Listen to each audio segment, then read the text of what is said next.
Around 10 years ago, I met my wife through an online book club. Initially, I didn't know much about her except for the book she was reading. However, I later found out that she was battling stage 4 metastatic cancer and undergoing chemotherapy and radiation treatments. I reached out to a few guys in the group asking if they would be willing to send me small gifts so that I could put together a care package for her. She received the package in the mail and was overjoyed, expressing her gratitude and appreciation. Our communication gradually shifted to private messaging, leading to a friendship that eventually blossomed into a long-distance relationship. I would send her letters and small gifts, which she would open after each chemo appointment until the day she went into remission. Despite living 1,000 miles apart, we made countless trips to visit each other. Eventually, she made the decision to move to my state, and we bought a house together in 2015 year. That same year, we got engaged. We tied the knot in 2016 year, and our marriage seemed perfect. We only had one argument throughout our 6 years of marriage.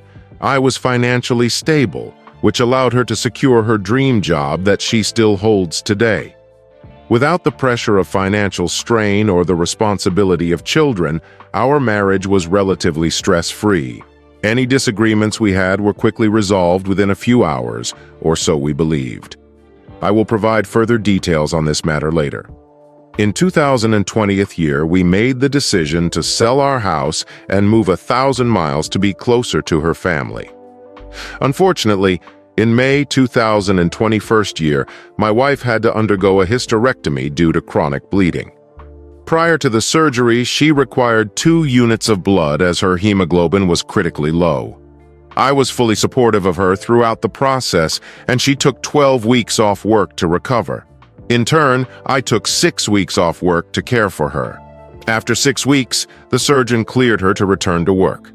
Although she was cleared to return to work after 6 weeks, I encouraged my wife to take the full 12 weeks to recover. A week before she was scheduled to return to work, she flew out of state to visit a female friend and co-worker. It was during this visit that she had sex with another man, with whom she had been having an emotional affair for several months. I am unsure if I was the first person she had a sexual experience with post-surgery or if it was him. It is worth noting that he was aware of her marital status. I discovered my wife's infidelity completely by accident. She was out of town for a conference last weekend, and a few unrelated incidents gave me a bad feeling in my gut. As a result, I went through her computer for the first time in our marriage and stumbled upon explicit texts and photos that confirmed my suspicions. After picking her up from the airport and driving her home, I parked in the driveway and turned to face her. I confronted her, stating that I knew everything, that she had been cheating on me and that I had seen the incriminating photos and text messages. I calmly informed her that she needed to gather her essentials and leave, either to stay with her parents or friends. I made it clear that the next time she would hear from me would be through my divorce lawyer. She did not deny the allegations. I followed her through the house as she collected her belongings, feeling as though a stranger was invading our home and going through our possessions. I remained calm throughout the entire ordeal, never raising my voice or laying a hand on her, just as I had done during our 6 years of marriage. Once she left, I turned on the alarm system and barricaded the front door with chairs. I was afraid she might come back while I slept. After she left, I felt as though an intruder had broken into my home. I had only slept for a total of 50 minutes in the last 24 hours. My plan was to call a divorce lawyer the next day, but I couldn't take time off work. I texted her to come to the house since the title was in both our names, and I was not legally allowed to force her out. Before leaving for work, I wanted to ensure that she wouldn't do anything irrational while alone in the house. We agreed to talk after I returned from work. We spent 2 consecutive days talking, with both of us shedding tears. While our marriage may have looked perfect on the surface, it was ultimately marred by a lack of communication over the 6 years we were together. Rather than addressing conflicts, we had both chosen to bottle up our feelings.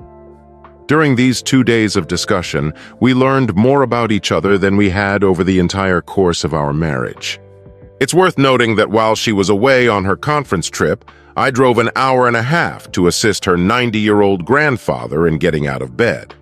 I provided incontinence care, assisted with using the toilet, prepared breakfast, and administered medication for her grandfather. This was the second time in 2 weeks that she had texted me, expressing her love and gratitude for my help with her grandfather. She admitted that before her conference trip, she had planned to break up with me under the guise of falling out of love, without mentioning her infidelity to spare my feelings. While she claimed to have had a change of heart, I had a strong feeling that things were not as they seemed. She would have continued to deceive me. If we had each put in a bit more effort, every issue could have been resolved. Although we had some shared interests, the ones that were most important to each of us were not relatable. Initially, I placed all the blame on her on the first day. However, on the following day, I began to blame myself for not being a more attentive husband, considering I worked from home all day. All she wanted was to have a conversation with me when I returned home from work. After working for 12 hours straight, all I craved was peace and quiet. My wife wanted to discuss social and personal matters that were significant to her, but I failed to lend an ear as I couldn't identify with her experiences. These are merely a few instances, and I don't profess to have been a flawless spouse. I have my limitations, but I endeavored to keep her content in every way I could. I discovered her when she was at her weakest, having survived an abusive past marriage, cancer, sexual assault, anxiety, depression, seizures, and the prospect of alcoholism. Although our relationship has ended due to infidelity, we will be going separate ways when she is at the pinnacle of her life. She has been in remission from cancer, has abstained from alcohol for 1.5 years, and has not had any seizures for over 3 years. Her anxiety and depression are under better control, and she has a supportive group of friends and family living nearby. On the other hand, I'm currently at my lowest point. I relocated my life for her after the move and have no local support. I haven't shared the news with my parents because they have an immense affection for her, and I fear it will cause them distress. I'm afraid that they may end up in the hospital due to the shock. We are presently residing in our home as roommates. We have mutually decided to ensure the divorce and transition process is as seamless as possible, even if it takes several months. She has been generous enough to offer me to keep the house, the newer car, both our cats, and so on. Recently, we participated in a virtual Al-Anon meeting for family members of alcoholics. The part that struck a chord with me was that family members should not hold themselves responsible for the conduct of alcoholics. I find myself holding myself accountable for my wife's unfaithfulness, despite being the one wronged. I'm in search of support from those who have faced similar circumstances.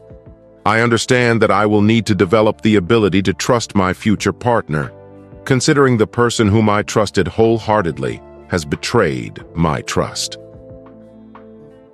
My first meeting with Infidelity Survivors Anonymous is scheduled for this coming Saturday. Thank you for allowing me to express myself. Update. To provide context and not to justify or excuse her infidelity, I would like to add that she was my first serious relationship. Though I had a few encounters before her, they didn't develop into anything substantial because of an issue I had with ED. Despite having an active sex life while we were in a long-distance relationship, the problem resurfaced once we started living together. During the initial phase of our relationship, we went without sex for several months. She implored me to visit a doctor, but I procrastinated and didn't take it seriously. It was my fault, and I was younger, less mature, and ashamed. Finally, at the age of 29, I'm 33 now, I got tested and discovered that my testosterone levels were alarmingly low. I don't know how many years I had been living this way. I suspect it had been nearly a decade since I had been experiencing less energy than my peers due to low testosterone levels. After receiving a T replacement, I felt like a rejuvenated person. While we resumed having sex, it wasn't as fulfilling as it was during the long-distance relationship, and it never lived up to the fantasy we had envisioned before living together. There were still times when I couldn't stay hard, although they occurred less often than previously experienced. Yesterday, she mentioned that although our sexual encounters were infrequent, she still enjoyed them. I have been feeling like my testosterone levels are low again now that I am more mature. I took a test and will receive the results during my follow-up visit next week. This is not meant to excuse her infidelity, but rather to acknowledge her imperfections. To provide a comprehensive view, it is only right that I mention my own shortcomings as well.